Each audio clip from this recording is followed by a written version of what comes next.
Black forest cake யாருக்கு தான் பிடிக்காது? எல்லோரோட ஃபேவரட்டும் பிளாக் ஃபாரஸ்ட் தான். எனக்கும் ரொம்ப பிடிச்சது. உங்களுக்கு ரொம்ப பிடிச்சதுன்னா கமெண்ட்டில் சொல்லுங்கள். இப்போது நம்ம ஒரு சூப்பரான பிளாக் ஃபாரஸ்ட் கேக்கு எப்படி செய்யலான்னு பார்க்கலாம்.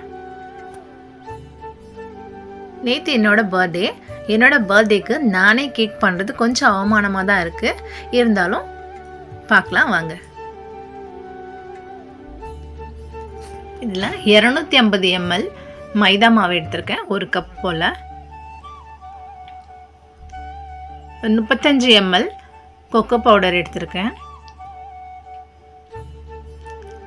1 teaspoon baking powder, 1/2 teaspoon baking soda. இதை நல்லா ஒரு 3 தடவை சலிச்சு எடுத்துக்கங்க. 3 டைம்ஸ் நம்ம சலிச்சு எடுக்கும் போது நல்லா கட்டி இல்லாமல் சூப்பராக வரும். கேக்கு நல்ல பஃபியாக வரும். இப்போ பார்த்தீங்கன்னா எல்லாத்தையும் நல்லா கலந்து விட்டுக்குங்க. இதுக்கு தேவையான 4 முட்டை நான் எடுத்திருக்கேன். இப்போ நம்ம 1 kg தான் பண்ண போகிறோம். 1 kgக்கு 4 முட்டை கரெக்டாக இருக்கும். இதையே நல்லா பிளெண்ட் பண்ணிக்கோங்க. எலக்ட்ரிக் பீட்டர் இருந்தால் அதுலேயும் ரொம்ப ஈஸியாக இருக்கும். அதில் நல்லா பீட் பண்ணிக்கோங்க. இதில் 1 டீஸ்பூன் வெனிலா எசன்ஸ் சேர்த்துக்குங்க. இதையும் நல்லா பீட் பண்ணிக்கலாம். நம்ம ஆல்ரெடி சலிச்சு வச்சுருந்தோம் இல்லையா, அதெல்லாம் அந்த ஃப்ளார்லாம் கொஞ்சம் கொஞ்சமாக சேர்த்து அதையும் நல்லா பீட் பண்ணிக்கோங்க. ஒரேடியாக கொட்டக்கூடாது, கொஞ்சம் கொஞ்சமாக தான் பிளெண்ட் பண்ணி எடுக்கணும்.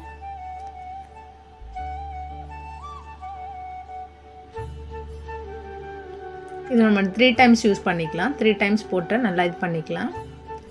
இதில் 1/4 கப் போல் காய்ச்சி ஆற வச்சிய பால், 1/4 கப் சன்ஃப்ளவர் எண்ணெய். இப்போ நம்ம எந்த கப்பில் மைதா அளந்தோமோ அதே கப்லேயே 1 கப் சர்க்கரையை கிரைண்ட் பண்ணி அதையும் இதில் ஆட் பண்ணிக்கலாம். இதையும் 3 பார்ட்ஸாக பீட் பண்ணி எடுத்துக்கோங்க.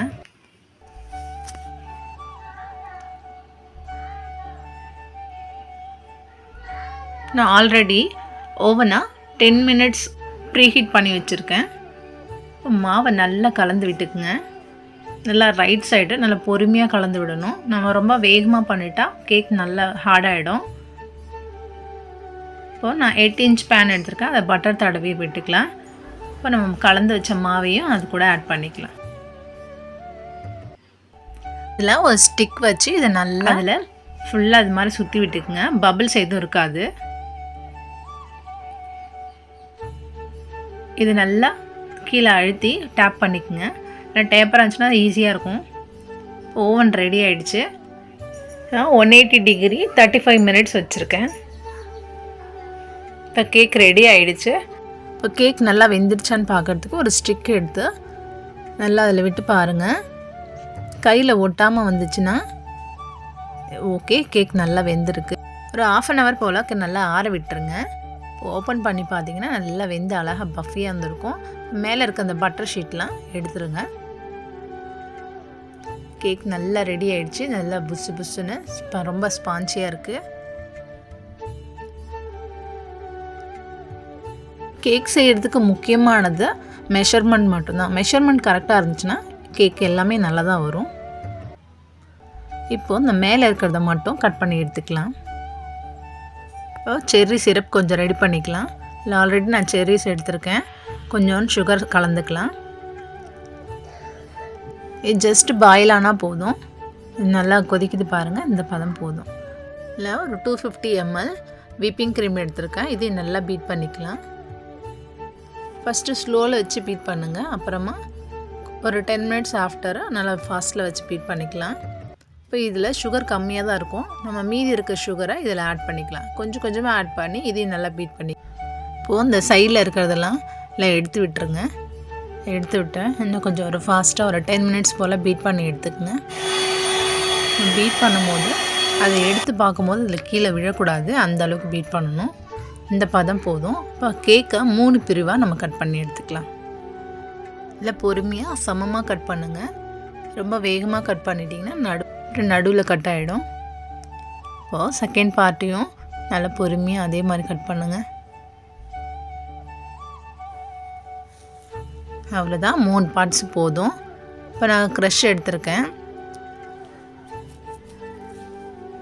ஃப்ரூட்ஸ் க்ரஷ் தான் எடுத்திருக்கேன்.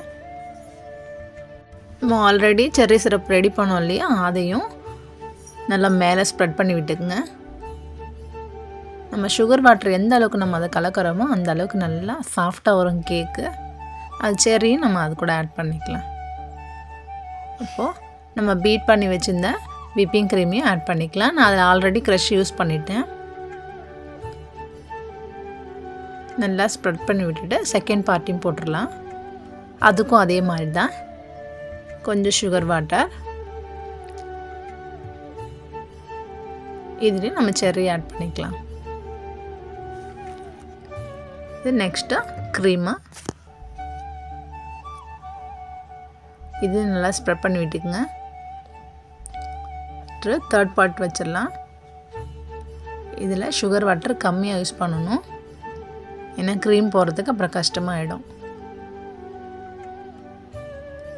நெக்ஸ்ட்டு க்ரீம் ஃபுல் சைடும் ஒன்ஸ் அப்ளை பண்ணிக்கோங்க. அப்ளை பண்ணிவிட்டு ப்ரீ கூல் பண்ணிக்கலாம். ஒரு 10 மினிட்ஸ் போல் ஃப்ரிட்ஜில் வச்சிடலாம். ப்ரீ கூல் பண்ணும்போது நெக்ஸ்ட்டு கோட்டிங் அடிக்கும்போது நல்லா கிளியராக இருக்கும். இப்போது 10 மினிட்ஸ் போல் ப்ரீ கூல் ஆகிடுச்சு. இப்போ செகண்ட் கோட்டிங் கொடுத்துக்கலாம். நல்லா இதையும் பொறுமையாக அப்ளை பண்ணுங்கள்.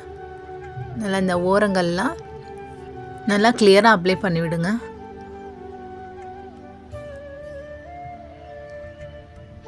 இப்போ நம்ம க்ரீம் அப்ளை பண்ணுறது ரைட் சைடு அப்ளை பண்ணுற மாதிரி இருந்தால் கை விடாமல் ரைட் சைடு மட்டும் கிளியராக அப்ளை பண்ணணும். பேக்ஸில் போயிட்டிங்கன்னா கேக் நல்லா வராது, க்ரீமும் அப்ளை ஆகாது, உள்ளே இருக்க கேக்லாம் செதிஞ்சிரும்.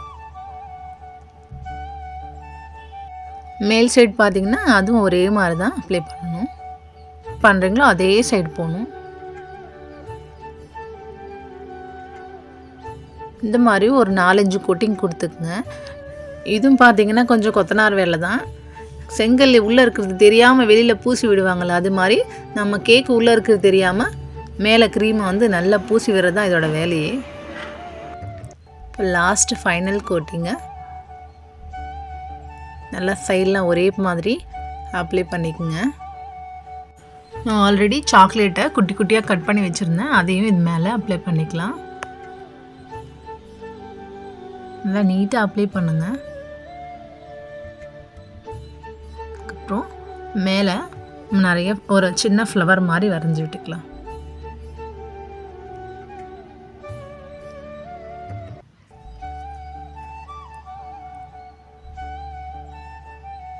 நம்மக்கிட்ட செர்ரி இல்லை ப்ளூபெர்ரி எது இருந்தாலும் மேலே வச்சுக்கலாம்.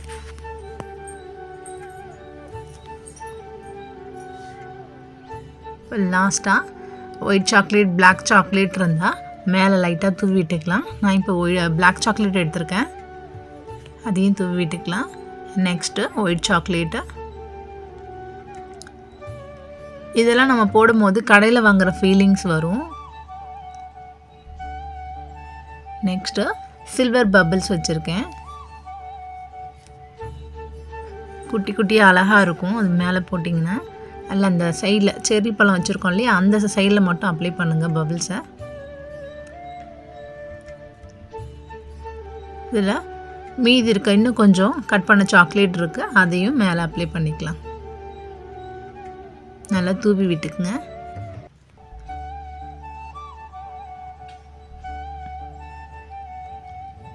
அவ்வளோதான், சூப்பரான பிளாக் ஃபாரஸ்ட் வீட்டிலே பண்ணலாம். நல்லா ஈஸியான முறையில். நம்ம மெஷர்மெண்ட், இதுக்கு நான் முன்னாடி சொன்ன மாதிரி மெஷர்மெண்ட் தான் இதுக்கு முக்கியமானது. மெஷர்மெண்ட் கரெக்டாக இருந்துச்சுன்னா கேக் ரொம்பவே சூப்பராக வரும்.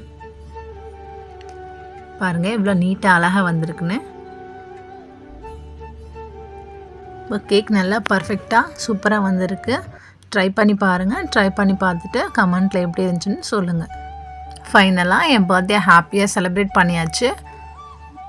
பாருங்கள் எவ்வளோ சாஃப்டாக வந்திருக்கு கேக்கு.